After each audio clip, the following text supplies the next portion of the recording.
Well, welcome to North Lefroy. We're continuing our journey up the Ningaloo Coast. We've moved on from South Lefroy, had an awesome stay there. And yeah, we're up at North Lefroy now. So North Lefroy is, I guess, a little bit less popular than South Lefroy and Windabandy and some of the other campsites around.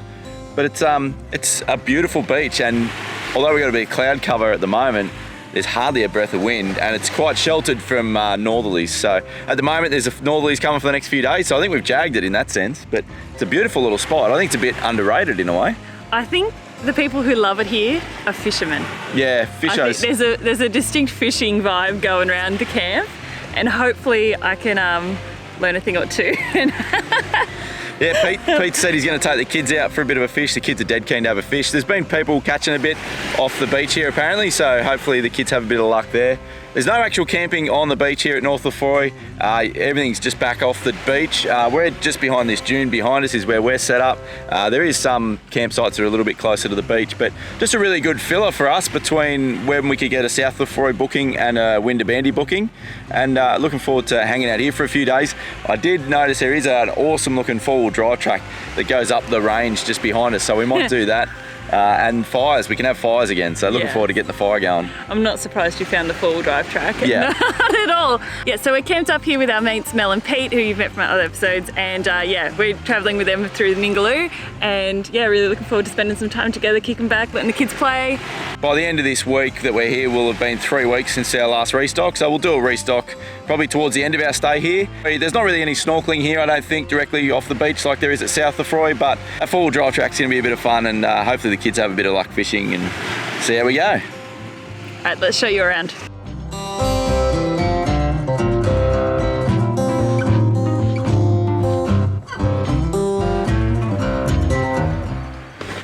It's a hot day today. I was just thinking about putting the air conditioning on. I was checking the batteries before I turned the aircon on and noticed one of our solar arrays is not charging at all.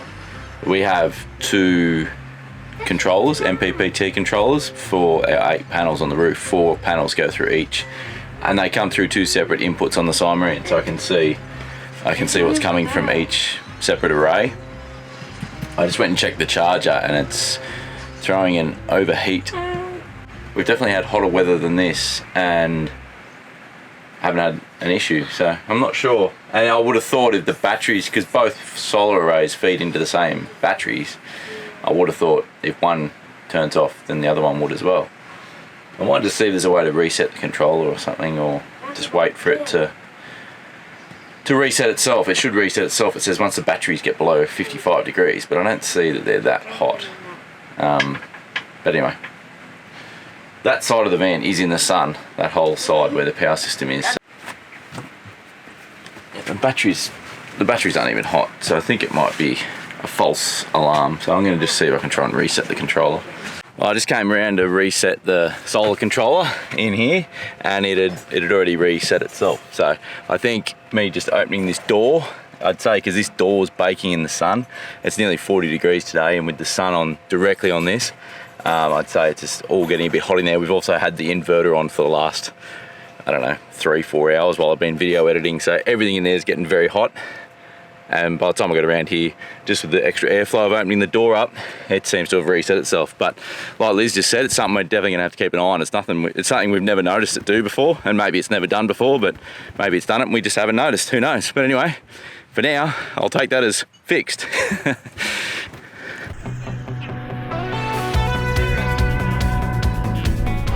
There's a little four-wheel drive track that runs up the range up behind the campsites here. We saw it a couple of years ago from Windabandy, and it was on the list of things to do, and I can't remember why, but we never got around to doing it. So that's what we're going to go and do now, is we're going to go and go for a little drive up this track. Apparently it's quite steep, quite rocky, so we'll go and see what we're in for. We've got Mel and Pete with us. I'm hoping we should get some really good views from up there, back over the reef and out over the range, which should be pretty cool. Just wanna know I'm not mistaken.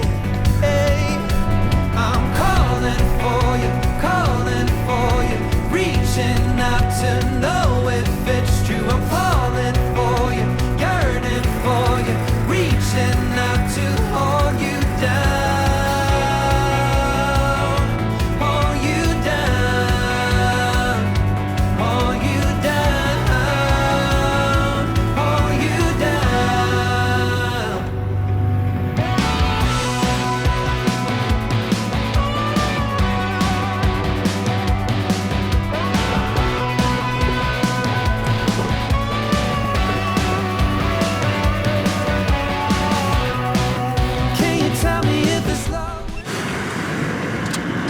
What are your tyres running at? I've still got really low pressures in at the moment. I'm still down on sand pressures, so I think I've got 10 psi in the front of the car, so it's pretty low, but it makes for a very nice ride. Wasted words or wasted conversation. I'm calling for you, reaching out to know if it's true. I'm falling for you, yearning for you, reaching out to hold you down, hold you down. Alright, we're up the top. Just, it gets pretty steep up there. It's pretty rocky and a little bit loose, so first gear low range, just crawl up and so there you go. You guys got the auto, so it shouldn't be too bad. Just give us a call on the radio if you need me to come and give you a spot, but I think you guys will be right, just slow and steady. Oh, what a cracking view from up here. It's pretty steep there towards the end. Got a little bit interesting, bit of fun. I really enjoy this sort of driving, I love it. Yeah, and an unreal view from up here. We can see all the way back down past South Lefroy, right up past Windabandy, all the way up north. It's a really, really good view, really nice. The cruiser absolutely ate that up. Absolutely ate it. I love this car.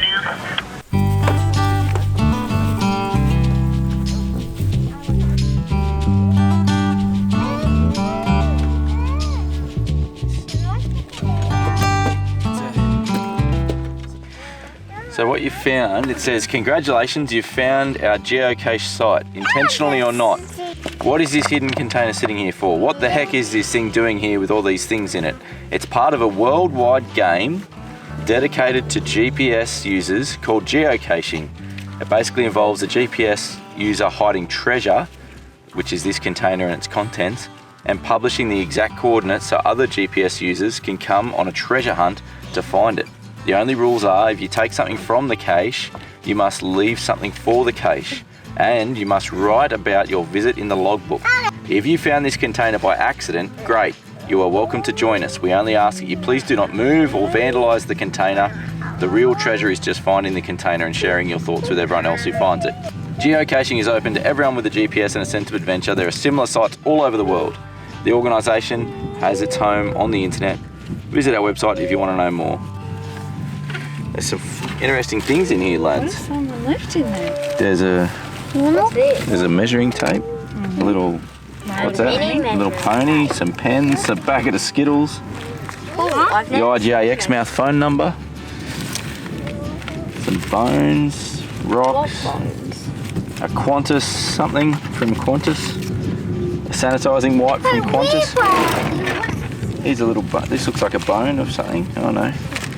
Maybe not. Yeah, down here, a little vertebrae.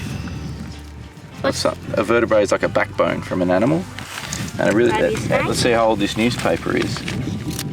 Pretty old. 2013, 6th of the 9th, 2013.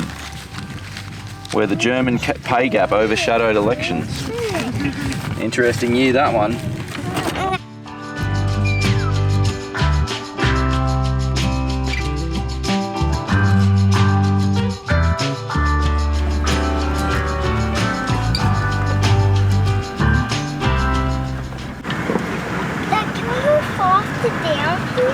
Can we go faster downhill? No, darling. Mum's only got one heart. Well, what goes up must come down. This is where I really like having a manual transmission, locked up in first, low range, just walks its way down. If Liz can hold the camera still, it's a bit bumpy. I just put the rear locker in as well, which just helps to keep the back nice and stable and stops any runaway if you get two wheels in the air. It just helps stop it running down the hill.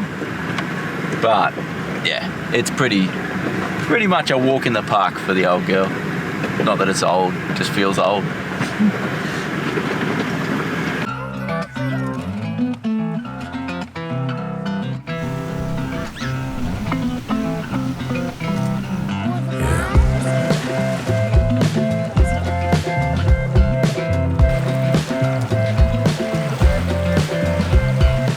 Alright, so tonight we're going to try our luck trying to catch some thread fin salmon.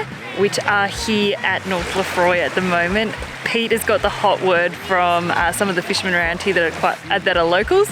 So one of the local fishermen has told me the secret, and he's asked me not to tell anyone. So sorry, Dave. But he's catching the this little threadfin salmon on cockle shells, like all those little sea snail type things. You just crack the shell open with a hammer and put them on the hook, and it was catch. We caught 8 threadfin in 20 minutes this morning, and we tried some squid and everything else, and nothing worked. Yeah, so cockle shells for the threadfin. That's the trick over here, apparently. And or sea snails. How far out are you getting them? Are you just from the shore?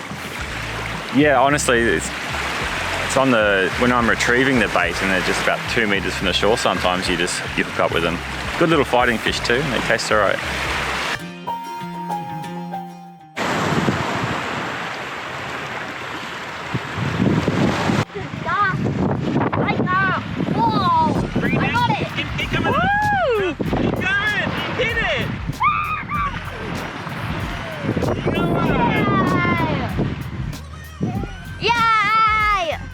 Alrighty. You reckon he's lunch? I reckon if you reckon. I reckon. Got another one? Yep. Alright. Good. That's 2 of the same fish in a row. Tonight, Pete's taking his fishing rods out. He's showing the boys how to fish because we don't have fishing rods. Pretty keen to try some of this WA salmon, and nothing tastes better than fresh fish that you caught yourself.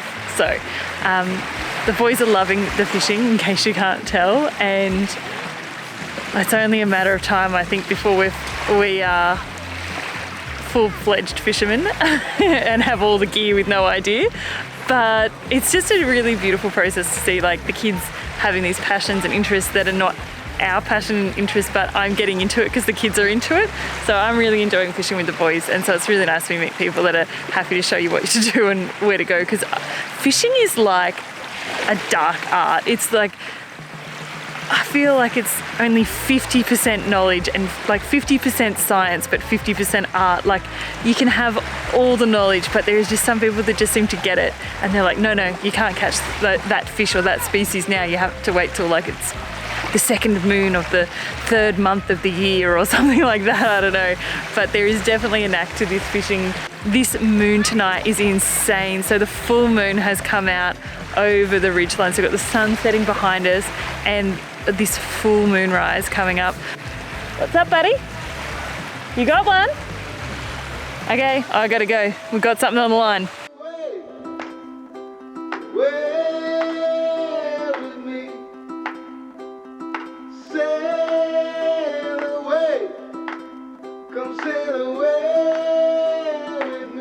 Tonight, the plan is to cook up the salmon that we caught on the beach that Pete very kindly filleted for me and dealt with all of the guts. So we ended up with 4 threadfin salmon. I had some leftover mashed potato in the fridge, and I'm really trying to use up everything we've got in the fridge so that our fridge is empty for our restock day coming up. The plan tonight is to make fish cakes with an okonomiyaki side and some grilled zucchini on the side there. And it's just using up a heap of long life ingredients, which is an awesome off-grid one because pretty much everything in this recipe has a really long shelf life. So to start with, I've already got some leftover mashed potato, but if you wanted to, you could just make mashed potato, or even better yet is if you bake those potatoes and then crush them up. I'm just gonna saute 2 garlic cloves and half an onion. Once you've got all those ingredients done, what you're gonna do is just mix them together. You want really big chunks still. The recipe that I was reading this from was pretty adamant about the chunkiness of it. You want chunks, not mush. So keeping it as chunky as you can. Now all that's left to do is to put these into little balls, which is easier said than done. And the key to getting a good panko crumb, which I have learnt from my mistakes in the past of getting better with all this fish we've been having lately, is you need to flour it first and then drop it in egg, and then put the panko crumbs on top of that. Otherwise, the panko just falls off and you end up with nothing. It's just you may as well not bother. Yeah, the egg step is very, very important. So now that I've got these, I'm just gonna put them back on the barbecue, and I'm actually gonna just sprinkle a little bit of Parmesan cheese on top so that when we flip them over, they're gonna be super crispy, cheesy top, salmon fish cakes, which I reckon is going to taste pretty banging. They're going to be, I think they're going to be a winner with the kids. They're pretty simple. There's not too much in there that they're going to turn their noses up at, and you can obviously just adapt this to your own kids. And then, like I said, the side dish for tonight is okonomiyaki, which is basically, it's a Japanese pancake that is pretty much coleslaw. So if you think about it like that, it's got cabbage, which has a super long shelf life, some grated carrot, onion. It calls for rice bubbles, but I don't have rice bubbles, so I just put in crushed rice cakes, and with that you just throw in 1 egg, and it's 160 grams of water and 100 grams of flour, and then mix it all together, chuck it on the barbecue. It does not look like it's going to make a pancake when you first make the batter. You're going to be like, what is this? But trust me, just let it cook and it will turn into a delicious little pancake. These are super delicious when you serve them with Kewpie, and even better if you've got some sweet chili sauce. I'm actually really impressed with how the texture of these fish cakes has come out. I've never made fish cakes before. I feel like a little bit of a fraud making them and filming it at the same time, but we'll see how it goes. I reckon the kids will be the judge. It's the fish you caught, buddy. This is the Fish you caught. Yep. Hot. Hot. Hot. Very hot. All right, give it a minute, we'll try again. Oi, what are you doing? Don't lick the plate. You know better than that. James, this is for you, What? buddy. Did you taste the fish cake yet, James? Good? Spot on. Spot on. But not worth it. Have you been having some fun playing in the trees? Look how dirty your face is. Well, I reckon we've done a pretty good job at using up pretty much everything in the fridge. I've just used up most of the last of the veggies, which is really important because if you're going to do a restock, I find that we often have like fresh fruit and salad things and then long life veggies, and then you do a restock and then you don't use the long life veggies and then they don't get used. So we're going to be starting completely fresh tomorrow. The only thing really left in the wine taking up, the only thing still left in the fridge taking up space is the wine. So I'm gonna pour myself a glass and get rid of this wine bottle in the recycling tomorrow on our way into town, because nobody wants that left over.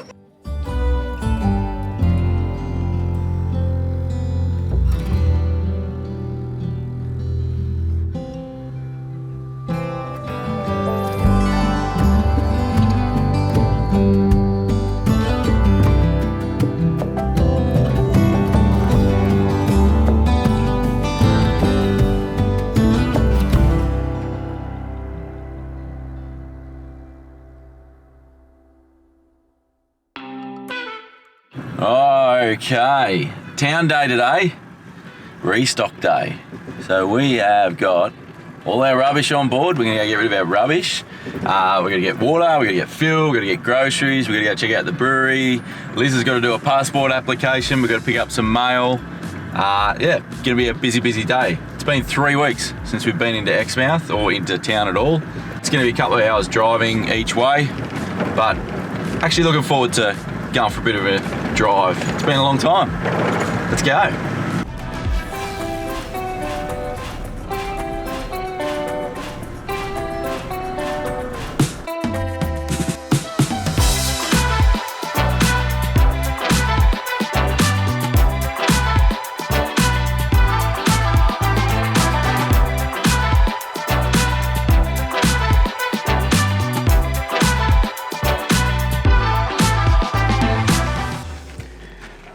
Oh, we made Yardie Creek. That is a rough road, that one, but we're here now. That's the main thing. Yardie Creek here, there's toilets and stuff, but there's also bins and can recycling, and Liz is just gonna air up from here, because from here into Exmouth is all sealed road. So from South Lefroy to here is about an hour, roughly, an hour's drive. hour to an hour and a half, depending how bad the road is, how much you like your car and how slow you go. You get stuck behind a boat. And whether you get stuck behind a caravan in a boat like we did for a little bit. But yeah, probably an hour to hour and 15, something like that, to come up here. So it's further than you want to come just to get rid of rubbish, put it that way. But we're going to quickly get these tyres pumped up and get into Exmouth.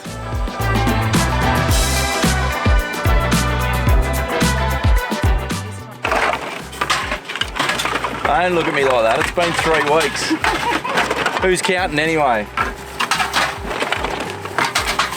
I think everyone just sneaks into our camp, puts all their cans in my bin. Alright, so our food supplies are running pretty low. I did a pretty good job of clearing out most of our fresh food supplies in the fridge the other day. It is looking like Mother Hubbard lives in our caravan. Normally what I would do when we do a big restock is I would make a meal plan and then I would create a shopping list for that meal plan. However, with the smaller IGAs and not knowing what the prices are going to be, because the prices are all over the shop, there's some things that are really expensive and some things that are not expensive at all. They're just, standard pricing, and you're not guaranteed to get the stock levels that you need for a lot of these big restocks, especially with so many travelers coming through doing the exact same thing. What I find works better when you're doing this style of restock is to do a stock take of what you already have, and then when I go into the supermarket, I'll just shop for value. So I'll look at what I can find that's good value and then make my meal plan on the fly from that based on what I can get. The other thing that Simon didn't mention that we've got to do is washing. And I know what you're thinking, you guys have a washing machine, why are you going in to do your washing? The washing machine uses about 40 litres of water per 3 kilo load. It's just not viable for these massive off-grid stays where water is so scarce to be doing washing in our washing machine. So I've got all our sheets, which are incredibly sandy, and I am so looking forward to sand-free sheets tonight.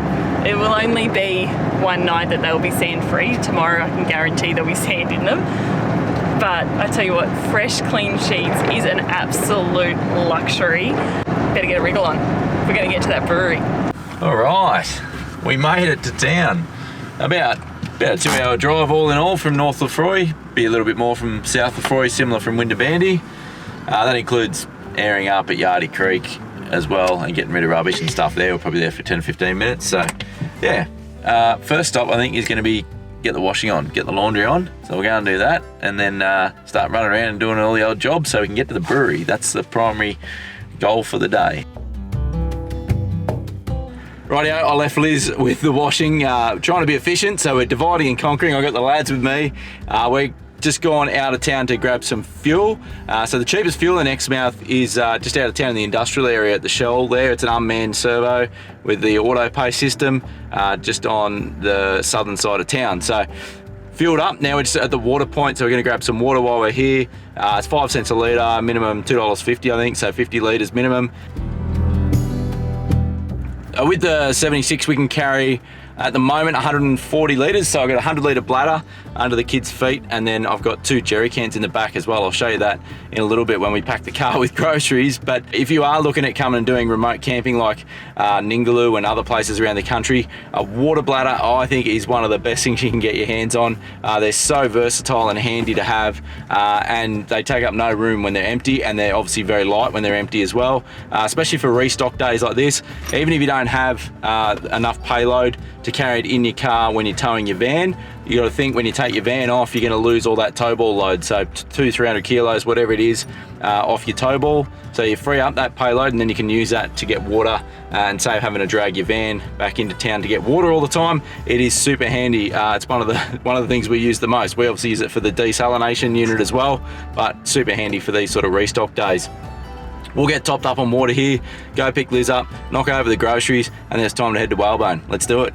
We got all the groceries packed away. We're carrying the Bluetti fridge with us at the moment that we've been using for a while, so that's super handy to have that for all the cold stuff, and then obviously the drawer fridge as well, which we were able to use for mostly fruit and veg and stuff to keep that cold.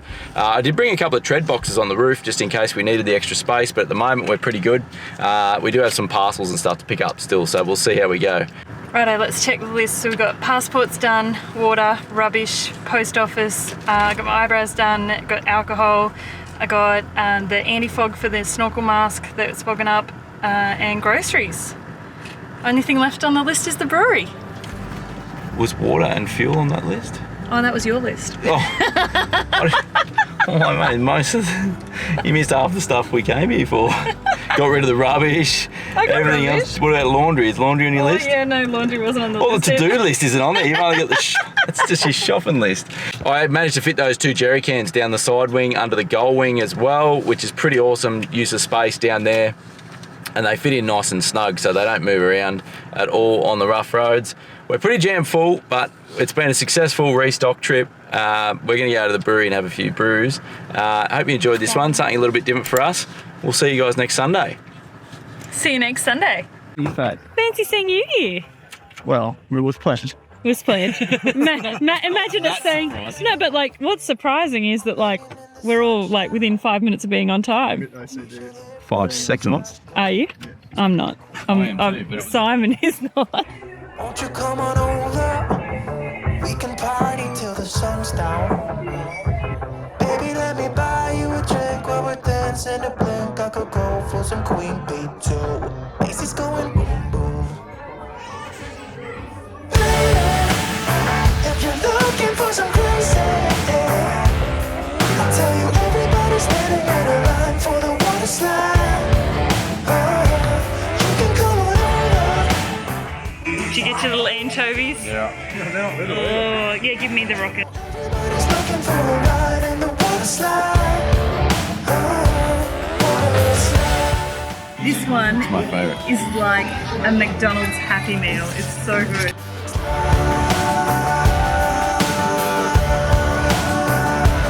What's that? Surfing on a wave of good feelings. Well, it's just Testing.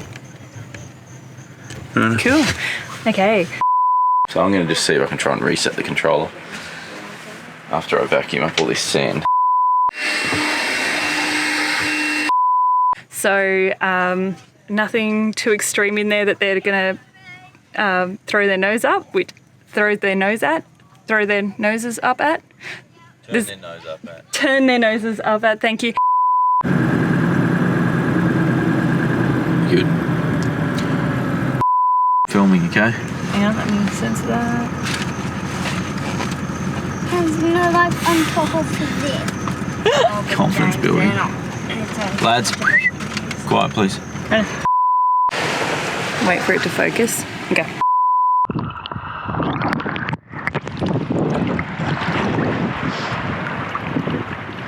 That's meant to be stingray footage, darling. Up behind